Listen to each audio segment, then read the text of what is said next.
Welcome po sa panibago nating vlog. Welcome to Neil Garcia Vlog Part 10. So ngayong araw po ay magpapa-APE po tayo. Hindi po yan. Hindi po yan. Iba pong APE yan. Ang APE po ay Annual Physical Examinations. Ginagawa po ito kada taon sa mga contractor, sa mga nagtatrabaho kada isang taon. At andito na nga ho tayo sa ating pag-examinan. Tatawid ako dyan mula dito para doon na ako mag-parking.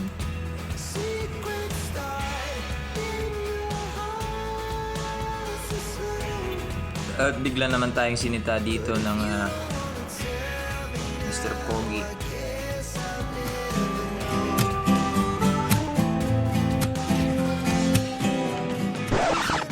Pwede ka umakyat sa kabilang side ngayon. Kasi parating lang si Doc. Ayaw kasi naman nakakarang yun doon sa gilid ngayon. Pwede naman doon. Lahat pala doon na nakakastart. Pwede naman pa. Pwede doon. Basta pag wala yung araw sa gilid. Dito lang start. Pwede yan. Hindi naman ako nagpapark pag puno dito. At wala nga ako nagawa. Balik ulit. Lahat pala doon na lang pala ako sa kanina. Doon na lang pala ako. Pero hindi ko naman kasi alam. Balik tayo. At ayan po, pinark ko na dito. Pati yung tropa nating yung kilala pero taga trabaho natin. Taga ibang affiliate. Taga Santa Rosa. Kaya naglakad na nga lang ako. At nandito rin ho pala yung mga tropang pogi. You could take me there.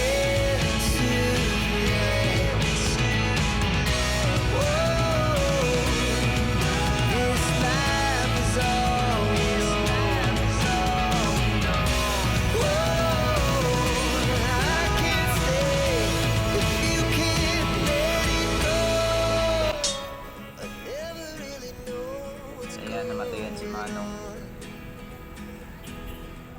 Nahirapan patuloy siya. At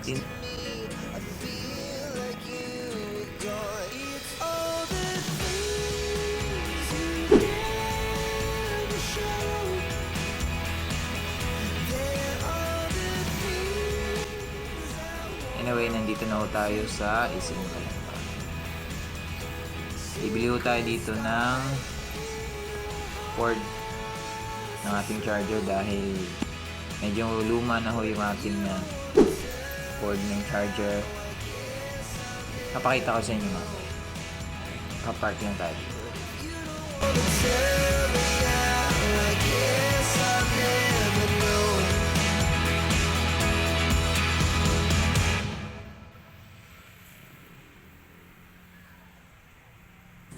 At andito na ho tayo sa loob ng SM Calamba. Ayan. Paakyat na tayo ng escalator. Medyo nahihiya pa ako mag-video dyan Kasi para akong sira ulo para akong tanga. Hindi kasi ako sanay mag-video.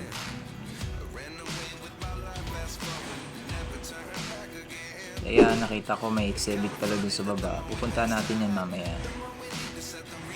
Pero ngayon bibili muna tayo ng ating cord. Sira na kasi, di pa naman sira yung aking cord pero ano siya, ang dami ng tape, marami-rami ng tape, kaya oras na siguro para, ayan, tingnan nyo, dami ng tape, diba? Puro tape na yan, pero nagana pa rin yan, ginagamit ko pa rin kasi nagana pa naman. Ayan, bumili na tayo, ayan. Makikita nyo, mahal, $799. Grabe naman cord yun. At bumili na ako ng charger. Pero hindi, sayang fast charger kasi itong aking charger. Kaya hindi ko pa pinapalit. Sayang din naman kasi. Tsaka year 2018 ko pa ho nabili yung aking charger. Sa dati ko pang save. Pupunta na ho tayo dito sa baba. Makikita yun. Ito po pala ay tungkol sa pandemic. Ng pandemic. Pala yung mga eyewitness po yata ito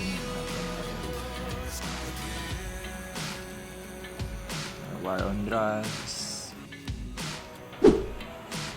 Napakarami na po pala natin nalagpasan na pagsubok. Kaya huwag po tayong mawawala ng pag-asa. Tuloy lang ang buhay. Siguradong makakayanan natin.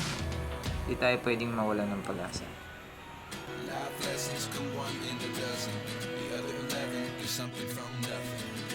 At pagkatapos po noon ay umalis na ho ko dito sa SM Calamba. Hindi na ako kumain dito kasi mahal. Magpapagas pa ako, mahal ng gas. Paubos pa naman yung aking tangke ng gas. Sa 300 po yata yung nagastos ko dun sa pagpapagas ko.